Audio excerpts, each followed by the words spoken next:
Hey friends, welcome back to my channel. My name is Victoria, and today we're going to be talking about some of my favorite books of all time, because this video is about books that I literally think about every single day of my life.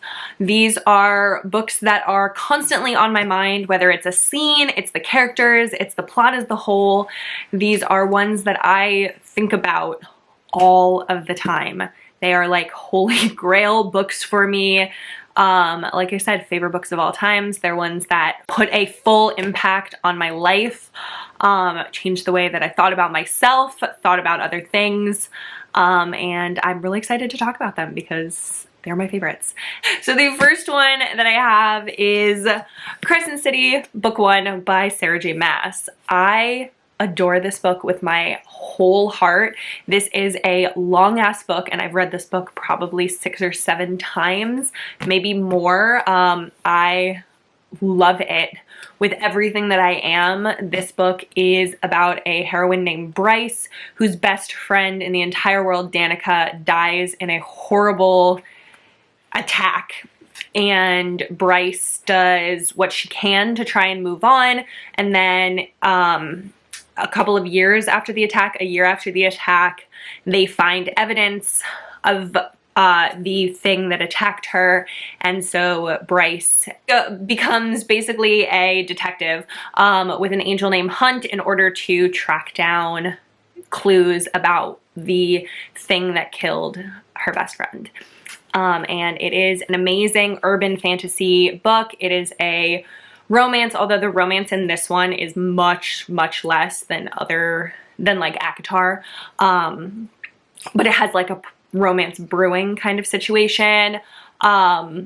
But the plot in this blew my mind. I was so excited. I don't cry in books very often, but I cry every single time I read this book. And like I said, I've read it 6 or 7 times. There is one specific scene. It's the scenes that are tabbed here at the end. There are 3 tabs here, and they're all things that like literally rip my heart out. And every single time I read it, I cry during those scenes. It is, my friends are with me, and I am not afraid, for those that have read the book. But I literally want a tattoo based off of this book, and I love it so much. The next one that I have is actually a classic, but it's one that I had to mention, and that is Pride and Prejudice. I own like a whole shelf full of copies of this book. I collect editions of Pride and Prejudice. This is just the first one that I grabbed off my shelf, so it's like this little like mini pocket edition with the gold gilded edges. But this book is one of my favorites of all time. The movie, the 2005 Keira Knightley movie, is one of my favorite movies of all time. I love the Colin Firth BBC miniseries edition of this. Also, like any adaptation of this book, I love watching. I will always watch it if it's on. If I'm not feeling great and I'm just like in a bad mood, I will watch the movie of this. I read this very often. I haven't in the last like 2 years. I really need to reread it again, but I used to read it all of the time, and I love it. I love the romance between Mr. Darcy and Elizabeth. I think that this is probably like the only classic that I actually really enjoy reading, and having I have a good time with it. I was basically like destroyed by school, and so most classics feel like homework to me, and I don't like reading them. But this is one of the only ones that I actually felt like this was a book that I fully and completely enjoyed. I didn't feel like it was work to read this book. I love it so much, and the story I think about so often. Elizabeth as a heroine is one that I really connect with. Most of my favorite books, or ones that I think about so often, are ones with heroines that I really connect with, and heroines that make me feel better about myself or make me want to be strong. And Elizabeth is one of them. Bryce from Crescent City is one of them, and pretty much all of the heroines in this stack of books are like that. And I just love the way Elizabeth is, and the strength that she has, and the independence and determination that she has to be fully and completely herself in a time when it was really hard for women to be like that. I love it so much. The next two that I have, I fully put in this stack for the main reason of my connection to the heroine, and that is Broken Vow by Sophie Lark. The heroine in this one's name is Riona. She is a lawyer. She is in a mafia family. Her family is the Irish mafia, and she's in danger, and she ends up getting a bodyguard named Raylan, and they fall in love. And the other one is Forbidden by Carla Sorensen, Isabel Ward. This book, Isabel in this book is me. I probably never felt so connected to a heroine more than Isabel Ward. I love her so much. This is a age gap workplace sort of romance. Isabel works at a gym, and the owner of the gym sells it to a retired MMA fighter, and Isabel still works there when this guy takes it, and he is a single dad. He is Isabel's crush from when she was younger, like celebrity crush, and he's now her boss, and they have a romance, and it is everything, and I love Isabel so much. But these two are ones that I fully had to put on this list solely because of the heroine. I do fully love like the plots and everything of the books as well, but it is the heroines in these books that made me adore them and made me connect with them so strongly. Riona and Isabel, really, they are very similar characters, but they both very much have a lot of walls up. They very much have a hard time feeling vulnerable or feeling their like strong emotions, like letting people in. They have a hard time letting people in, and they find heroes who make them feel safe, make them feel comforted, and allow them to let those walls down and show their vulnerability and show that like it's okay to be yourself. It's okay to feel the ways that you're feeling, and we're not going to reject you because of it. We're not going to say that you're too much of a bitch or don't have the right personality. They love their personalities for what they are, and I love them so much. Okay, so the next one that I have is A Court of Thorns and Roses series, specifically A Court of Mist and Fury. This book is another Sarah J Maas book, but I had to include both of them because I love Crescent City for the plot. I love Crescent City for the heroine. I love Crescent City for the emotions it makes me feel. I love A Court of Mist and Fury for Rhys, for the hero. I did not feel as connected to Feyre as I did to Bryce, which is why I love Rhys more than I love Feyre, but it is the romance. It is Rhys as a hero, as a love interest. It is the utter beauty that is A Court of Mist and Fury that made me want to put it on this list, that makes me think about it so often. The amount of times that I've like been reorganizing my shelves and I'll come across Court of Mist and Fury and I'll literally just have to open it. I'll be like, oh, I have to open it and read my favorite scenes. All the time. Anytime I walk past it, anytime I'm like reorganizing, I'm like, oh, time to read my favorite scenes in A Court of Mist and Fury, because I just love it that much. Valeris is without a doubt the #1 location in a book that I would love to visit. It is a magical, beautiful place that I want to be in.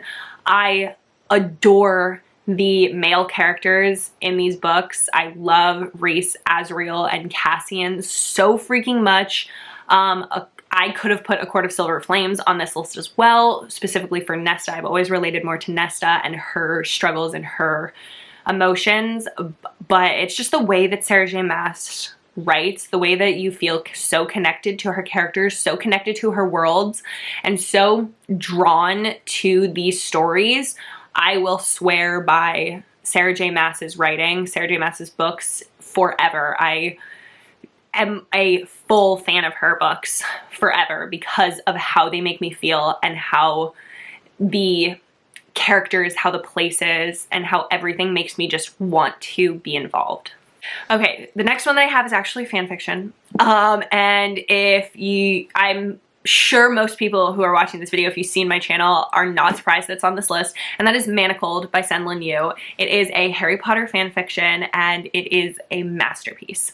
This book is about the world of Harry Potter if the good guys had lost the Battle of Hogwarts. It takes place after the events of Harry Potter and the Deathly Hallows, and it is if the Resistance lost the war, Voldemort won, Harry Potter has died, and Voldemort now reigns supreme over the wizarding world.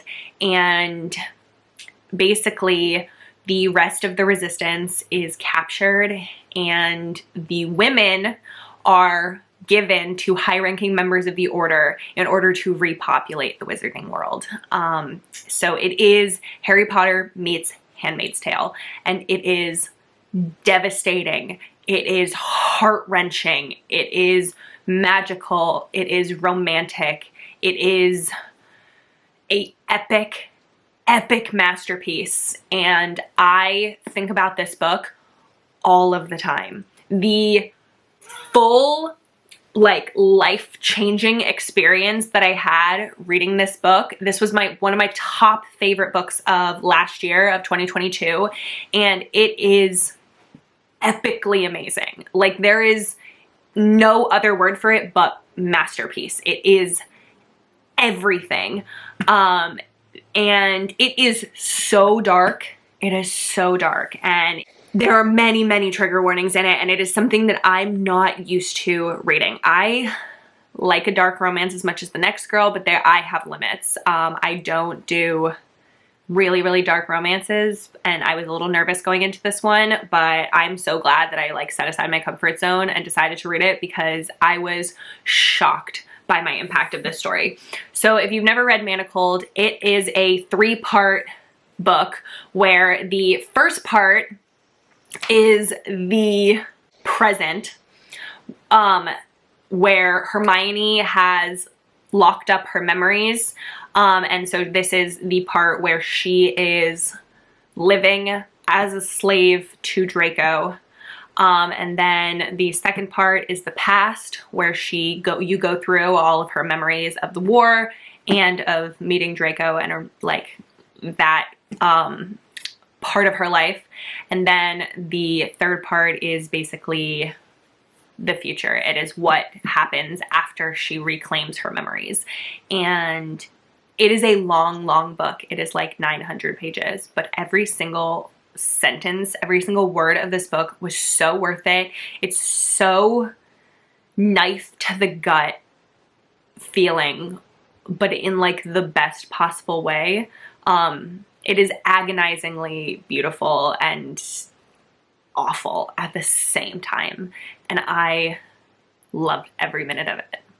Okay, I think I only have one more to talk about, and that is another one of my favorites from last year, and that is Sea of Ruin by Pam Godwin. This is a dark historical romance, and it is pirates. It's about pirates. The heroine in this one's name is Bennett, and she is the daughter of a pirate, and she ends up becoming a pirate captain herself, and she has basically 2 love interests in this book, and one of them is a pirate hunter named Ashley, and the other one is a pirate named Priest. And basically Bennett is a pirate captain, and she is a badass pirate captain, and she has no fear, but she is running from the other pirate Priest when she ends up getting captured by Ashley, the pirate hunter, and they have a romance, and it is enemies to lovers. It is dark.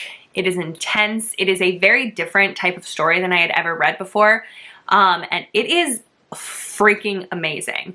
The way that Pam Godwin writes is just stunningly gorgeous.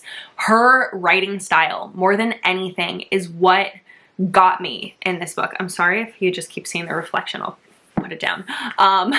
But her writing style is what really got me, and it's the reason why like right after I finished this book, I went and read other Pam Godwin's books because her writing style is addictive. It is so captivating. You are so entranced in her stories because just the way her sentences are written, her way her plots are written, I could not turn my head away. I could not stop thinking about this book. I could not stop reading this book, and it is amazing. And she needs to write more pirate books because I need all of them, because this book blew my mind and I love it. I love it so much, and it's so interesting, and like I said, it's very different. I had never read anything like this before, and I don't think I will ever read anything like this again until Pam Godwin writes another pirate book.